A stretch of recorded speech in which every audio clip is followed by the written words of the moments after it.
asyhadu an la ilaha illallah wa asyhadu anna Muhammadar Rasulullah sallallahu alaihi wasallam wa ala alihi wa sahbihi amma ba'd. Jemaah para jamaah salat Jumat tinggal setinggal boten kesukaan Allah tansah syukur kepada Allah Subhanahu wa taala. Ingkang sampun paring kenikmatan teman-teman panjenengan sami dari sehat, nikmat wanda serta nikmat yang paling kita punya sekali ini Allah memberi hidayah. Semua konten dari Allah baik nikmat sehat ataupun wanda terlebih hidayah kita bersyukuri mengucapkan syukur alhamdulillah rabbil alamin. Yang kedua kalinya tidak lupa kepada wasilah bukti mulai Rasulullah sallallahu alaihi wasallam, para sahabat, para tabi'in, ulama saleh, mubaligh yang telah menyampaikan kebenaran agama kepada kita semua, yaitu syariat agama Islam berdasarkan Al-Quran dan Al-Hadis serta ditepati dengan berjamaah, beriman, berdoa dan berdoa. Semua kita syukuri dan ucapkan syukur alhamdulillah jazakumullahu khairan. Kemudian kepada semua jamaah salat Jumat dari siswa, siswi ataupun jamaah setempat atas waktunya sebentar sejenak untuk mendengarkan nasihat, saling mengingatkan di dalam kebaikan, karena dengan fadzakir itu tanpa mukmin, dengan peringatan itu bermanfaat bagi orang iman. Karena memang nasihat itu adalah pada hilangnya orang iman. Dimanapun yang menjumpai nasihat itu ambil ya. Maka kita syukuri dengan ucapan syukur alhamdulillah jazakumullahu khairan. Mudah-mudahan Allah memberikan kepahaman dan keberkahan kepada kita semua. Para jamaah, Bapak Imam kita, ulil amri kita selalu menasihatkan kepada kita betapa pentingnya tentang mengamalkan 5 bab di dalam kehidupan kita. Karena apa? Semua yang diharapkan oleh manusia untuk bisa mencapai cita-cita surga selama dari neraka itu akan bisa dicapai dengan mengerjakan 5 bab. Untuk mencapai surga ini harus yang pertama dengan berilmu. Dan apa amalan manusia tanpa dasar ilmu ini mardud, ditolak. Apalagi tanpa dasar ya, perintah Allah serta perintah Rasul. Maka semuanya harus didasari dengan ilmu untuk bisa mencapai pada surga. Setelah kita bersama-sama menyadari mamikum manzilani, tidak ada dari kalian nanti setelah dunia ini berakhir, kiamat terjadi, hisaban di hadapan Allah, dimaksa, itu nanti tidak ada tempat bagi kalian kecuali 2 tempat. Kalau tidak surga, neraka. Mamikum manzilan fil jannah wa manzilun finnar. Wa manzilun finnar. Fariqun fil jannah wa fariqun fis sa'ir. Itu hanya ada 2 tempat. Dan setelah kita menyadari hal itu, bahwa keadaan dunia ini yang termaktub di dalam surat Ar-Rahman, kulha alihafan, yang ada di dunia ini semua ini bersifat fana. Fana ini akan rusak, akan mengalami kehancuran. Maka untuk mencapai surga, harapan kita dan Rasulullah SAW, bahkan beliau menunggu umatnya nanti di antara 3 tempat, termasuk di Sirat. Sirat itu di jembatan, kemudian di telaga, di antaranya. Berarti harapan Rasulullah SAW umatnya ini akan bisa masuk surga semua. Harapan beliau. Maka untuk mencapai surga itu amalannya adalah di dunia ini. Karena mazra'atul akhirah ini tanaman yang nanti akan dipetik di akhirat itu amalan yang ada di dunia ini. Bapak Imam membuat istihad Imam bab ini untuk mempermudah jamaahnya meraih surga yang dicita-citakan, supaya bisa meraih kebahagiaan yang kekal abadi selama-lamanya, serta terhindar dari siksa Allah, yaitu dengan ngaji untuk mendapatkan ilmu. Kemudian yang kedua dengan ngamal. Maka di dalam setiap bulan beliau juga memberikan istihad dan nasihat-nasihat kepada jamaah supaya bisa mencapai surga setinggi-tingginya. Karena surga ini ada beberapa tingkat, dan beliau mengharapkan setelah ambisi kita itu ambisi akhirat, ambisi surga, supaya bisa cita-cita kita akhirat, cita-cita kita surga, supaya kita bisa meraih yang tertinggi.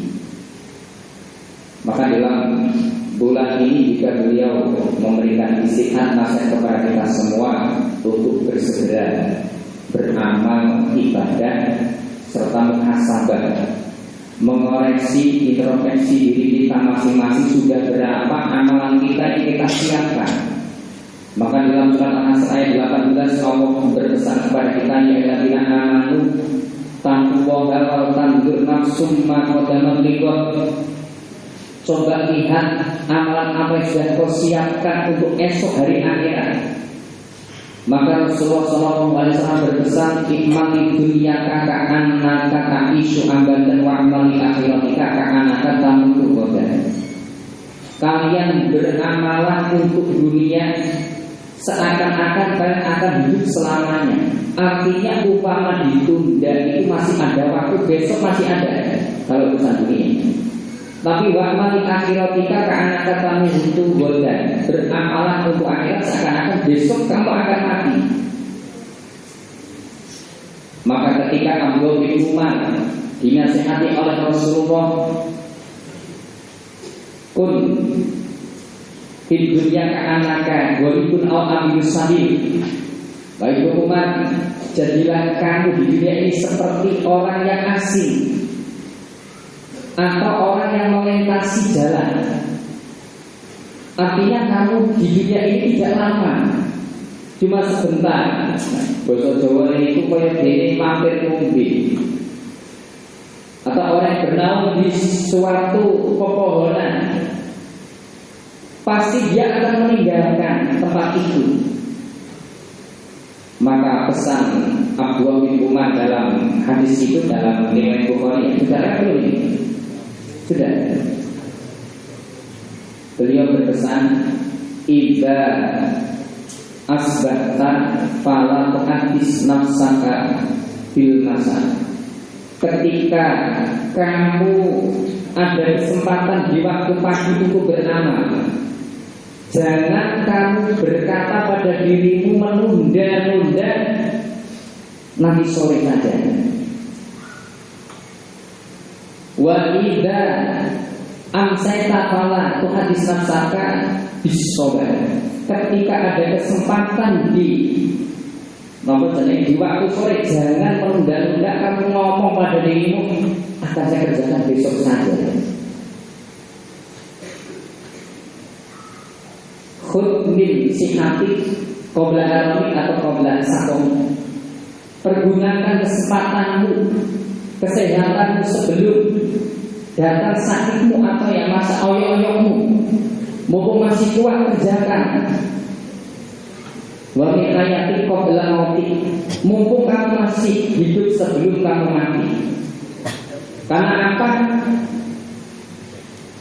Maka pesan para orang yang mempunyai sifat zuhud itu, ketika kamu kok merasa tenang dengan kehidupan yang kamu alami, merasa keberuntungan tidak memihak kepada dirimu, coba kamu jalan ke kuburan, renungkan di kuburan, lihat di kuburan itu orang yang ada di kuburan tidak ada keinginan untuk urusan dunia.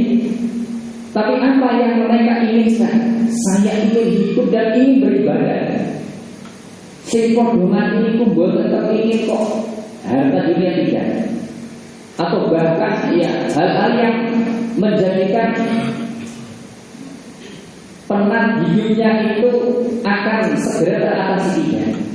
Akan tetapi yang diinginkan oleh orang yang sudah mati, saya ingin hidupkan kembali untuk beribadah beramal. Karena yang menemani saya adalah amal saya. Kemudian di dalam akhir hadis itu Ibnu Umar berkata bahwasanya fa inaka la tadri masmuk, karena kamu tidak tahu besok itu siapa namamu. Sekarang mungkin masih dengan gagahnya nama yang mempunyai jabatan, mungkin bapak, bupati, dokter Andes, atau ya jenderal siapa. Tapi besok sudah nama itu sudah tidak disandang lagi. Besok namamu sudah berubah, bukan yang kami hormati lagi, tapi almarhum. Ya, Jawa jenang. Ya, ini sudah mayat karena sudah mayat tidak berguna lagi. Maka kehidupan apapun yang kita alami atau yang kita punyai itu supaya tidak dibanggakan. Nah, karena apa yang kita lakukan adalah keberhasilan kita akhirat bisa mencapai surga setinggi-tingginya. Maka dalam surat Al-Imran ayat 133 sampai 136 Allah berpesan kepada kita, wasari'u ila maghfiratin min rabbikum wa jannatin 'arduhas samawati wal ardh uiddat lil muttaqin alladzina yunfiquna fis sarra'i wad dharra'i wal kadhimina al-ghayza wal 'afina 'anil nas innahu yuhibbul muhsinin. Kalian supaya bergegas bersegera ila maghfiratin pada ampunan dari Allah. Karena memang kodrat manusia ini mahalul kotok dan isyan. Manusia itu tempatnya salah dan lupa. Sering salahnya, banyak salahnya, dan sering lupanya. Maka supaya muhasabah diri. Tapi kadang-kadang manusia itu lebih mudah mendapatkan atau mengoreksi kesalahan atau dosa-dosa yang dikerjakan orang lain daripada dosanya sendiri. Dan lebih sibuk untuk mengoreksi keburukan-keburukan orang lain daripada keburukan-keburukan yang dia kerjakan. Maka dalam ayat itu Allah berpesan masing-masing orang iman supaya bersegera ila maghfiratin wa jannah, dan pada surga supaya segera mencapai surga, meraih surga. Dalam hadis yang lain diriwayatkan atau diterangkan, wong golek swarga niku ya kudune metiti. Coba turun prok, harus semangat. Idris alama yang fa'u, supaya semangat hal-hal yang bisa bermanfaat, yang bernilai ibadah untuk bisa memperjenengi meraih surga yang kita cita-citakan. Wajannatin arduhas samawati wal ardh, yang mana luasnya surga itu antara langit dan bumi. Ini untuk gambaran logika manusia yang bisa dinalar. Padahal surga yang Allah sediakan ini lebih luas lagi. Karena manusia itu paling politik mungkin luas itu antara langit dan bumi. Padahal masih luas lagi surga ini. Satu orang iman saja jatahnya itu mempunyai istana luasnya itu Situ Namilan. Ini ya paling tidak ini paling rendah itu Situ Namilan 60 mil. 60 mil itu kalau 1 mil 1,5 kilometer, 60 mil kurang lebih 90 kilometer. Itu luasnya.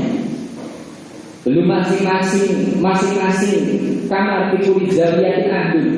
Masing-masing kamar dari 90 kilo. Kalau 90 kilo itu kalau jarak mungkin dari Purworejo sampai Klaten. Kalau itu berupa istana yang nopo jenenge terus menjulang tinggi,